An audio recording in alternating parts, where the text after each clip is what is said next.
So, are you excited? You ready for the fight? Yo, man, I'm really excited. I'm ready.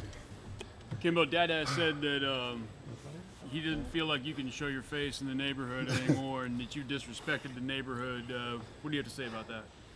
You know, I can't comment on that type of shit anymore. Fight's like 3 days out. You know, I'm gonna smash him up, break his jaw, just shut him up entirely from talking. He talked too much, he's ugly, and I hate the shit he's saying. You know? Kimbo, it's obvious to him this is very, very personal. You started to get pretty intense there at the end, but you seemed pretty relaxed when you came in. Is this personal to you? I like training, I like doing it, you know? I get into it, I get involved, and it's just part of the way I train. It's just like fighting, I love fighting. I may come out easy, but I'm end it hard, you know? But every fight is, it's business at the beginning, but when the fighter starts shit talking, they make it personal. So it kind of can change your aspect of things, you know, in the nature of the fight. Like with this clown here, it's personal.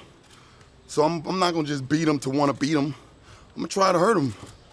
I'm gonna try to exploit my ability and try to break his jaw, break his ribs. I'm gonna try to break something. If I get his ankle, I'm breaking it. You know, I know I got a few seconds for the refs get in there, so I'm gonna go as fast as I could, strong as I can, to end this guy's career. Hoist came in and said you should probably choke him out. I know, right? In a lot of ways, it seems like you've got to be the more well-rounded martial artist at this point, but do you want to just get in there and throw hands, or do you feel like you could show some of your well-rounded game? I mean, it depends on how it goes, you know what I'm saying? The only thing I'm really looking for is to really dislocate his jaw, to really break his jaw. I'm really accurate, you know, point, you know, got my target set on that. I mean, if anything else happens in the midst of it, that's cool. But I got my target set on breaking this guy's jaw. So just to keep him from talking? Yeah, man. I know you tired of his shit. I'm tired of it. I'm sick of him. Does it get underneath your skin because this is a guy that you were close with at one time and now he's standing over there talking? What bothers me the most is that hood shit he talking about. You know, like talking about with childhood friends. I was a child at the time. I lived in that neighborhood at that time. I haven't been a child for over 30 years. I haven't lived in that neighborhood for over 25 years. So for him to keep saying, I left the hood, come on, man, what are you talking about? I mean, what sense are you making? You know what I'm saying? I got kids and, you know, possibly grandkids out there. I'm not worrying about that, you know, no hood shit right now. Not at this point in my life. No disrespect to all my homies in the hood, you know, from back in the days, but come on, man, you gotta be a fool to be around here talking about some hood shit. For those that want to watch the fight on Friday night, give me a little taste. Why should people tune in to watch this fight? You know, people are gonna tune into this fight because, I mean, if you really look at the country was, we got this country on fighting and drama and all that. And that this, you know, Tupac and Biggie drama, you know, in the NFL it's drama, this team against that team. It's always a rivalry going on. So for fight fans, this is like perfect form, you know. They know somebody, well, they know this motherfucker getting knocked out. You know, and I ain't gonna say somebody, he's gonna get knocked out. The Ken and the Ken Shamrock in the Hoist fight. Drama, man, I'm honored to be on that damn card, you know what I'm saying? How about action? Because a lot of times people tune in to fight and they go to sleep. We're gonna see action here, aren't we? Yeah, Don't you promise that? I'm not a boring fighter. A lot of fans know that. Everybody know that about me. You're gonna get your pluck for your buck. I do not come into a fight trying to go 3 rounds, to lay on the ground and do all that. Even though I possess some of the skills to be a well-rounded fighter, but I like an old-fashioned knockout. He's predicting first-round finish. You think the same? Definitely a first-round finish. He's not gonna last standing with me for 3 rounds banging like I bang. He can't do it.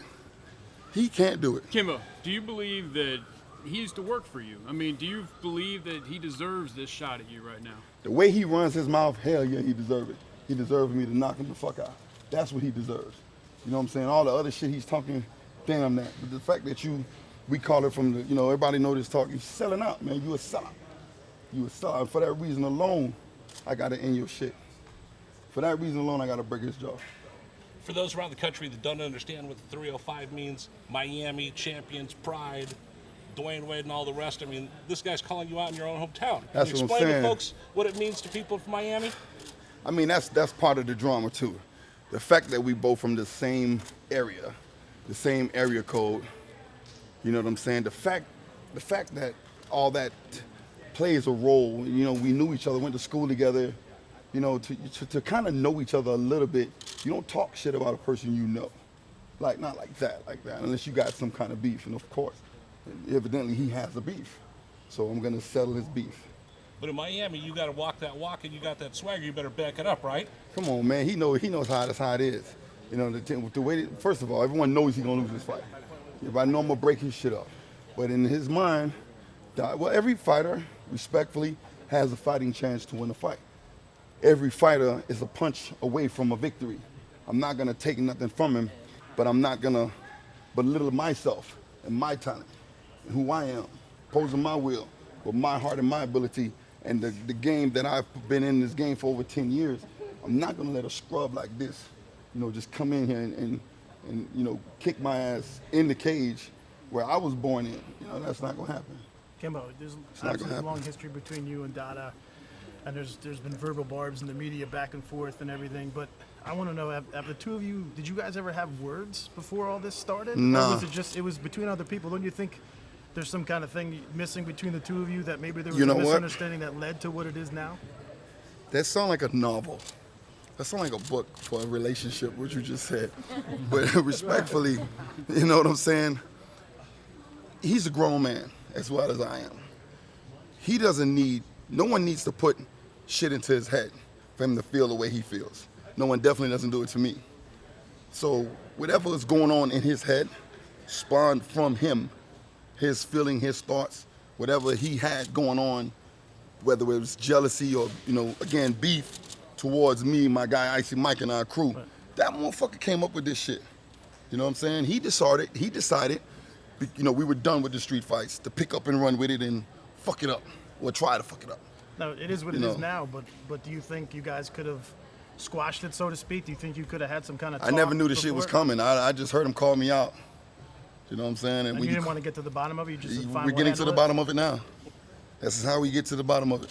Two grown men settling their beef right here in the cage as fighters. That's how you settle it. There's no other way. There's no sitting down talking over a glass of wine and dinner. Nah, it's not gonna happen. So Two more, guys. So what happens to whoever loses when you got to go back home and face everybody? That's on him. That's on him. What's going to be like for him back in the neighborhood then, back at 305? That's on him. I know me and my boy, after this fight, we going to Club Live, you know, and then I might go to, you know, Charles Spot. What Charles Spot at, the restaurant? Cut 432. Yeah, say what is it? Cut 432. Cut 432 and go there and get me a nice bone-in ribeye, live on Sunday. Oh, you thought Charles You Rose's know? spot. Yeah, Charles Rose's spot. You know Charlie. Yeah. That's what's up, man. Go by his spot and enjoy a good dinner, you know, and go to Club Live, and then back on Monday, train them. You outside his house and in his I know, house, right? tell him to fuck up. Train on Monday, you know, and continue to take care of my family and be ready for a July fight.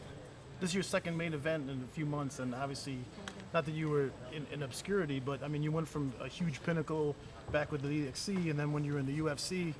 How do you feel? Does you feel grateful? Put into words like. I am grateful. I do feel great. The I fans think. still want to see you. Yes, you know, and it's a beautiful thing because, you know, again, a lot of fans can relate to me. I don't shy them off. I don't think I'm better than anyone else. You know what I'm saying? I put in hard work to get where I am, to be where I am. You know what I'm saying? Just like everybody goes to get up every morning and go to work. I get up every morning to train and do what I do. I take care of my family like you do. Put on my pants one leg at a time. You know, I'm not different from nobody else. I just got a kick-ass spirit when it comes down to fighting. That's what's up. Fight is Thanks, going to Kimbo. talks. Would this be a dangerous fight? I know it would be. Good question. Good statement. If he could fight as good as he talks, this would be a fucking excellent fight. Because I like a good fight. But I love the fact that I'm going to knock him the fuck out. That's what I like the most.